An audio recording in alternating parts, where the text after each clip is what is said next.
The basic things you need to know about living a godly life. Let me read to you the description on the back of this book to start. We only have one life to live. It is given to each one of us by God for a specific purpose. In this booklet, you'll be guided by many biblical examples who will teach you to live a life that is full of honoring God, impacting others, and ultimately prepares you for heaven. As you read this book, you'll be influenced to be more and more like the master you want to serve in this life and eternity. You know, in Romans chapter 8, verse 29, we're told that those God foreknew, he predestined to be conformed to the image of his son.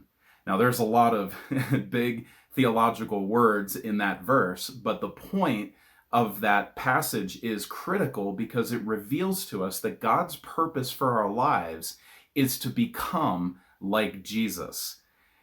Now, you may be more familiar with the verse before that that says, "For God works all things together for good for those who love him and are called according to his purpose." But as we learn in that next verse of Romans chapter 8, verse 29 that I just quoted, God's purpose for our lives is for us to become like Jesus. So living a godly life is a very important, foundational, basic truth that we all need to take seriously and have as our main priority, passion, and pursuit in this world.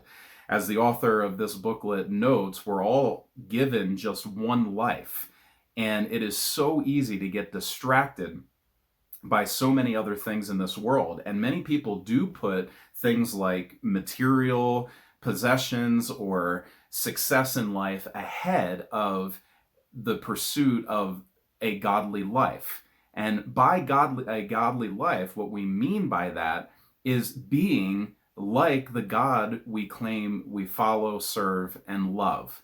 And again, that is God's sole purpose for my life and for your life, for all of his people, is for us to be like Jesus, to reflect him, not just in the way that we live, but in his nature and in his character. So this booklet will guide us through what it means to live a godly life and to make sure that we're prioritizing that pursuit and that calling and that purpose above anything and everything else. The basic things you need to know about living a godly life.